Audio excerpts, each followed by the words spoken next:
So, good afternoon. Hello, everyone, and thanks for joining us today and taking a time out of your busy schedules. I know it is Ramadan hours for many of you, so we really do appreciate you joining us. It's a really exciting session ahead, and I'm delighted to welcome my colleagues from the UK. So, the webinar is going to give us a bit more information about the BIFoR project. And more details about how schools across Dubai and in fact the UAE can be involved. So my name is Sanam Yaqub. I'm the School Partnership Manager and Campus Lead for Culture of Excellence here at the University of Birmingham in Dubai. I'll be moderating the session today, but the session will be run by my colleagues who today are based in the UK, and hopefully maybe in a few months' time we can have them join us at our Dubai campus where you can all meet them in person. So today is a great opportunity for you as schools to be involved, but also for your students to be involved in a really important project. So without further ado, let me hand straight over to Professor Jerry Pritchard, who, Jerry, if you wouldn't mind giving an introduction first before we go into your session. So just quickly over to you for introduction, and then to Sam for an introduction before we start the session. Thanks, Jerry. Yeah, thanks, Sanam. Hi, everybody. My name is Jerry Pritchard. I'm a professor in the School of Biosciences. I'm a plant biologist, and I've actually interacted quite a lot with Dubai over the years, been over there for quite a few times, so really appreciate the context over there. We're going to talk to you today about our education resources that we think can help support schools, and talk about climate change, food security, sustainability, and so on.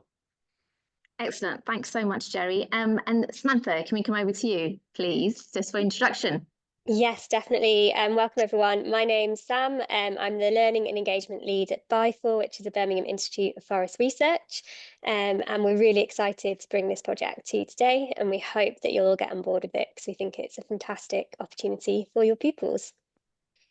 And it is a fantastic opportunity. And we know that because there are a number of schools in the UK have been involved, and a number of schools in the UAE have already been involved. So we've had one cycle of this in Dubai, and we'll be sharing a bit more about that later on in the call today. So what I'd like you to do, we want this session to be as interactive as possible at various points. So I'd love for you to just drop your name, please. What's your role in the school? What are you teaching at the moment? Are you overseeing a particular key stage or a phase? Just pop your name, your role, and your school, please, in the chat. So that will give us a really good idea of who we have in the room today on the webinar.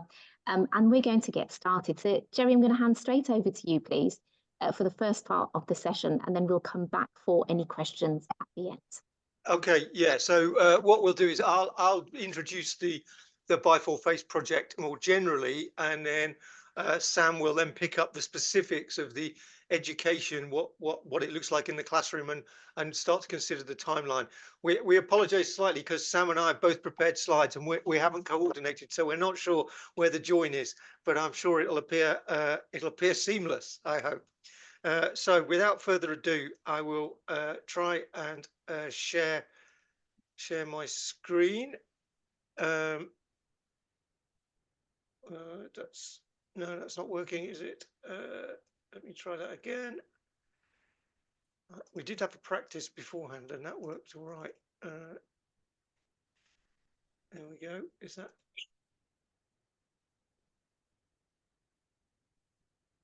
There we go. Is that showing full screen?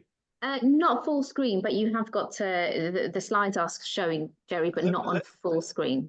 Should we have one more go? Try once more then. Brilliant.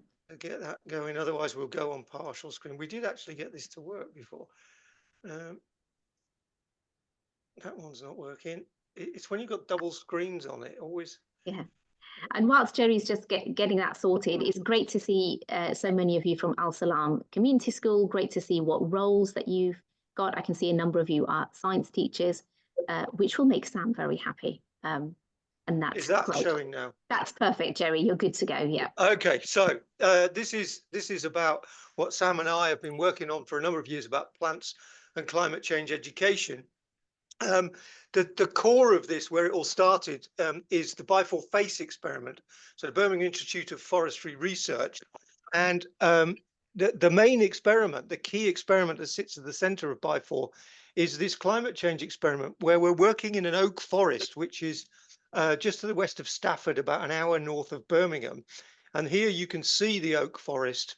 And what you can see if you go on Google Earth to a place called Norbury Junction, you can see these 6 rings in the forest.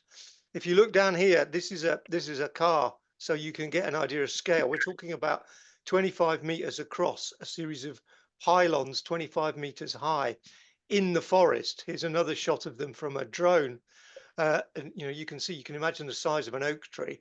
And what we do in this forest is we're looking at the levels of carbon dioxide that we expect to see in the atmosphere in 50 years' time.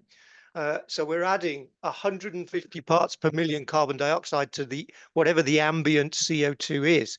And the way we do that, if you look at this, you can see these black pipes hanging down, and they take air or air with extra CO2 and diffuse it into the forest. And there's detectors in here. It's computer controlled, and valves open and close depending on the wind direction to keep that carbon dioxide at that level in 3 of the rings.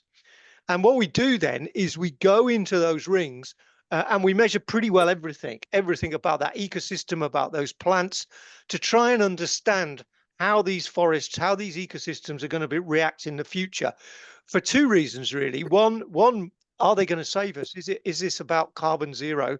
And B, how can we manage these forests in the future in the face of climate change, in order for them to help them continue to provide us with the ecosystem services that forests across the globe do.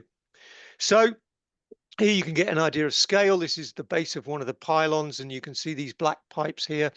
And this ring takes the air or the air with the elevated CO2 around, and these blue things you can just see here are the valves that the computer opens and closes into the forest. And you can get an idea of the scale here by this researcher here at the bottom. And there it is, looking up to the canopy, and the canopy is the key place where the light is, where the trees are capturing that CO2, and that's where we have to go to do the measurements. And indeed, this is me up the tree. Experience right at the top of the canopy. Hardly ever visited, hardly ever researched, but this is where the action is. This is where the impact of climate change will really happen for these trees. So you can see me hanging on for dear life up there. My PhD student who 6 years ago did the first measurements had to climb these trees or be winched up these trees every day for 2 years, starting first thing in the morning and finishing last thing at night, to get those diurnal cycles of photosynthesis. I've only been up there once, but she went up, at least 6 times a day. So quite a task. Now, obviously, even for people in the UK, but certainly for people in Dubai, visiting the experiment is difficult. And what you're seeing now is a series of screenshots of a virtual tour of the experiment. What we do is we drop in, as you can see, the clicking on these, each of these little vignettes is a result of one of the investigations, be it photosynthesis, tree growth, transpiration, effects on the soil, bluebell flowering, all sorts of different ways that the CO2 is affecting these plants. And we've provided the references, but also translated the outcomes into more accessible language for the public and for schools and so on. So it's not highly technical. This virtual tour of the site is freely available, and I'll introduce that in a second. Of course, last time I was in Dubai, we did some work with schools in Dubai and presented the FACE and the experiment leading up to COP28, which we can talk about before. And the schools and the pupils interacted, and of course, while they acknowledged the importance of oak forests, they were very clear that there are other forests, other trees in their environment, such as these mangroves, and indeed things like the gaff tree, which are more culturally and more locally important. And so if you go on the site, you will be able to see a virtual tour of the mangroves and some information there about the impact of climate change on mangroves. And as you probably know, COP30 is in Brazil this year in November. And that's one of the things that Sam will talk about working towards. And we've also got, this is a static image, unfortunately, but you can also go in and look at our researchers looking at the Amazon rainforest, probably the most important forest globally for weather patterns and carbon capture and biodiversity on the planet. So we've also got the same sort of thing there to understand how these enormous trees, this vast diversity of trees, are being impacted by climate change. Again, things that you may want to use in your lessons. Just briefly, I'll explain. So I said Anna, and this is Anna, the PhD student who went up the tree. And the first piece of evidence that's key to this experiment is that photosynthesis is increasing when we give the trees extra CO2. And you can see the diurnal cycle in 4 months here of the level of photosynthesis. The red line is the elevated CO2 and the blue line is the ambient. You can see that during the middle of the day when there's sun around in the summer months, these trees are taking in more carbon dioxide. About a third more carbon dioxide is being fixed. So that is really useful and interesting and simplistically talks to the carbon zero tree planting agenda. But there's a load of other things to consider. This CO2 is going in. The trees have got more carbon. And there's loads of other things that are happening that we're studying. We're studying the flow of that carbon, its effect on the water cycle, the interaction of the carbon cycle and the water cycle. So that's the research that's going on, and that's the impact on these trees. Of course, there are secondary effects of the elevated CO2 that affect our weather patterns, and those will also affect our forests, things such as drought, things such as extra pests and diseases, changes in temperature, increases in storms, and so on. So the key impact, the primary impact of CO2 is magnified through those other effects as well. But the FACE experiment specifically looks at CO2, and it's iconic, it's engaging, it's an interesting way to look at climate change and environmental science that perhaps helps us give this subject, which is often underappreciated in terms of its importance by pupils, give it an extra impetus. So we have built a huge, and largely because of Sam's efforts, we built a huge set of educational resources around this, and it's freely available. And we'll show you the link, and we'll circulate the links afterwards.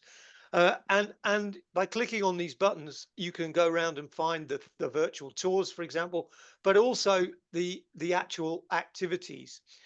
There are a series of aims to this, and maybe I'm stealing Sam's thunder, but there are 5 broad aims about learning outside the classroom, widening participation, actual research, careers, and subject knowledge enhancement. And Sam can talk more about that. That's the link to the actual site. And I'll put that up at the end, and Sam can put that up at the end, and we can actually put the link into the chat as well.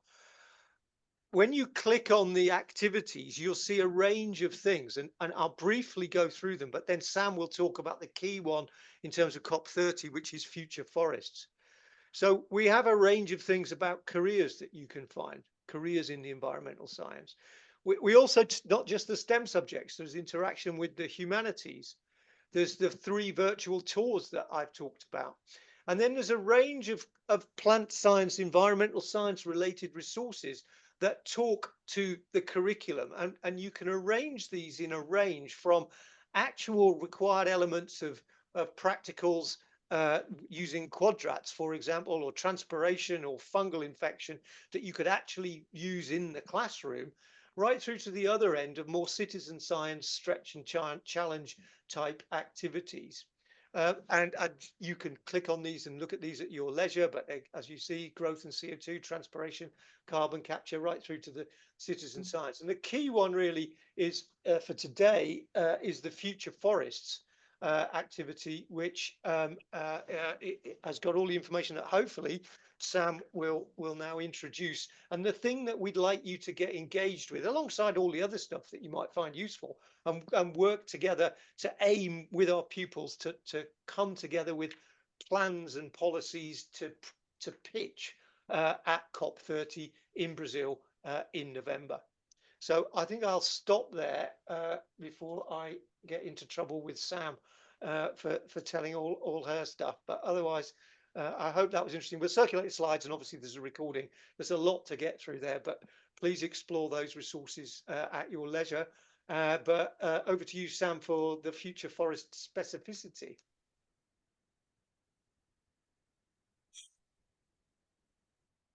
Did you want to do questions now, Sanam? Or are you happy for me to plough straight on? What would you prefer?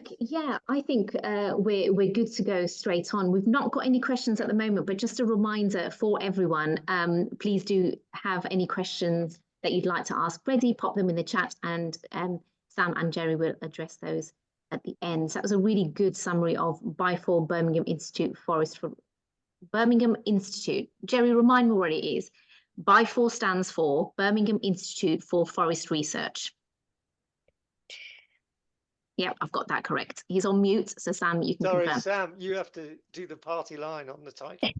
Brilliant. Thank you so much for that, Jerry. So yes, my role now is to introduce you to one of our really exciting projects, which is BIFoR Future Forests. So I'm just loading up my slides now, so just bear with me 1 second. It's just taking a moment.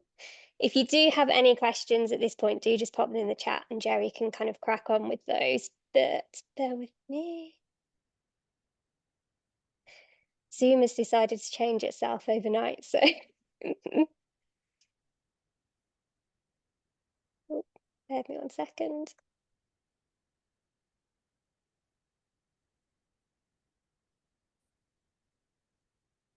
So Sam, you carry on looking for that and get yourself sorted. So a question that's come in, where is COP30? So COP30 is in Brazil, as Jerry mentioned. It's due to take place in November this year.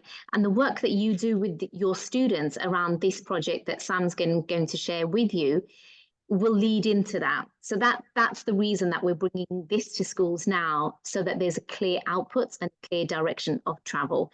So Sam, looks like you're ready. Handing straight over to you.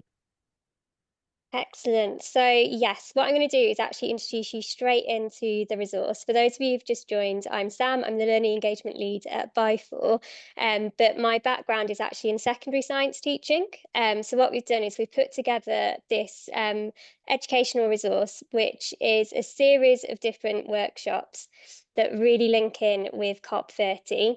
And the whole premise behind them is really amplifying student voice around climate change. And we really want to give your students the agency to pick this up and really take it forward. So in terms of the learning journey, then we split it into 3 different sections, which I'll run through now. But just to point out, having been a teacher, I know that you know your classes so much better than we do. So all of these resources are fully adaptable, and we're more than happy for you to tweak them to make them more suitable for your context. So I was really happy to see we've got lots of Key Stage 3 teachers, but this works for Key Stage 4 and Key Stage 5 as well. And it's all fully editable, and I'll go into the resources in a bit more detail. But in terms of the 3 different sections, then it starts off with a nice explore session. And the whole objective of this session is for your students to identify a solution to tackle a global challenge. Now, if you have a look on the right-hand side of the screen, you can see an example of one of our solution trees. In this case, we've used an oak tree just because it fits in with that woodland that Jerry kind of took you to, but we do also have it kind of relating to garth trees and other trees that are culturally significant for the different areas that we're working in. And basically what happens is the students work together. The issues are tied to the BIFoR, so the Birmingham Institute of Forest Research, research outcomes. So they're things to do with rising temperatures, biodiversity, kind of lots of really key issues that are really relevant across the curriculum. And again, if you wanted to tweak them slightly to fit in more of your context, that is absolutely fine. And what they do is they get that issue, they work together, unpick the causes, so that's the roots of the tree, and then travel a little bit further up to the branches and think about the effects. And then the bit that we're really focusing on is the solutions. And the reason we're doing the solutions is lots of kind of climate change activities do tend to stick with the causes and the effects, and that can lead to things like eco-anxiety. We're actually really keen to turn this into a hopeful, really empowering experience for your pupils so that they can get involved with the main themes of COP30 as well. So they focus on the solutions, and then they go into a development phase where they actually create a pitch for a specific audience. Now, as teachers, you have full control over what kind of audience you want this to be. So it could be other teachers in your school. You might want to put together a panel of experts, so it could be policymakers, things like that. So you get a lot of kind of control over the audience that you want your pupils to pick. They can pick a certain group of people, or they can make it broader. Again, you get to say on that. And then the third lesson is all about sharing and reflecting. So we encourage pupils to actually put together their pitch and then present it to one another. And then there's lots of really nice resources to help them kind of self-reflect and also peer reflect, that all tie in to the extended project qualification. So a lot of this is aligned with all of the skills and the outcomes to do with that qualification too. But they're all really beneficial transferable skills like group work, and presentations and communication skills and things like that. So the idea with that third phase is some of those outputs will actually then be displayed during COP30 and beyond, so in November 2025. So just to highlight again, Jerry did mention this, but this is a QR code and also the link to the hub itself. And what I'm going to try and do is actually show you what that looks like. So just bear with me 1 second. So hopefully now you can see my screen, which is the hub itself. We've got all of the activities along the top, including the virtual BIFoR. But if you go to the activities bit and click on Future Forests, you'll get to the main page, which is this one here. And as you can see, all the resources are there already for you to download. We've got suggested lesson plans, but again, you can tweak these. You know exactly how it will work in terms of delivery in your schools. All of the lesson slides there, but they're all PowerPoint, so you can edit them, you can tweak them, make them super relevant for your classes. And then one of the really nice bits is we're always encouraging kind of participation from different schools across the globe, and we really want them to interact where possible. But obviously we need to be mindful of things like GDPR and consent and stuff like that. So one really nice way that we've done this is using our digital woodland. So once pupils create their trees, we actually encourage them to pop them on our Padlet board, and then they can actually see how other schools and classes are approaching this across the globe. So we've got schools in Dubai, in the UK, and we've also got, excitingly, some schools in Brazil joining us, hopefully, this year, as well as the US too. So a really nice chance for your pupils to interact with schools from across the globe. And as I said, all the 3 different stages are readily available and you can download them. And they have been translated into lots of different languages too, with help from our students, which is fabulous. So I'm just going to stop sharing that and go back to my PowerPoint. Okay, so we do have a suggested timeline, but again, this is very flexible and we'd be keen to work with you so it fits in well with your studies and your terms. This is how we're doing it mostly for the UK, but as I said, we can tweak it. So we had a chance for people to kind of develop it over the spring term. So ideally doing session 1 and 2 of the 3. So you're developing your solution tree and then hopefully attending some kind of knowledge exchange event as well. And then the summer term, we do have a summit that's happening in the UK, and we'd be looking to mirror this in some way within Dubai as well. And this is where students are actually going to come onto campus and showcase some of their outputs in the form of posters. And we'll get lots of feedback from researchers from BIFoR and things like that too. And then what we're going to do is go on to an amplify kind of stage where in the autumn term, selected outputs will actually be displayed hopefully within COP30 itself. We're just ironing out the details at the moment, but we will definitely have really nice showcases on our campuses, both at Edgbaston and also in Dubai too. So a really nice chance for students to see exactly where their work has gone and take part in the actual COP30 in November 2025 as well. And then beyond that, we hope to keep this going. We're really passionate about legacy for all of our projects. As Sana mentioned earlier, we did actually run this for COP28. So there would be scope for your pupils to become ambassadors to support us, carry it further for future COPs as well.